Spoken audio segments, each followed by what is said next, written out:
Well, facial aging occurs because primarily two main processes. One is volume loss, and the other is malposition. They kind of occur simultaneously with the overall sort of process of changing composition of tissues. Basically, what happens initially is we start to see a change in some of our facial skin with the formation of what we call static wrinkles, which are fixed wrinkles, from what used to be dynamic wrinkles.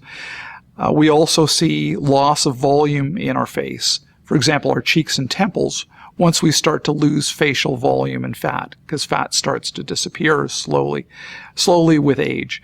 Another thing that changes is that we get attenuation or loss of some of the support structures and ligamentous structures that suspend a number of fat pads in the face that give our face a full shape. And when that happens, there's fat pads will change position and start to cause facial changes that look a little bit abnormal to us.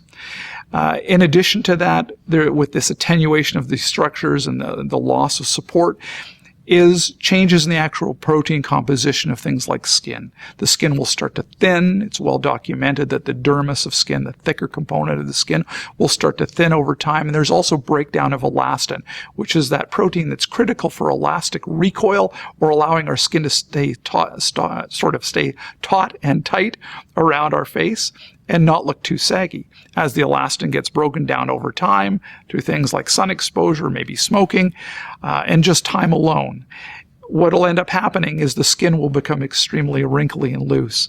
And other things that change are even some resorption of the bone itself. So the underlying facial skeleton over time, but to a smaller amount, will start to resorb and become smaller.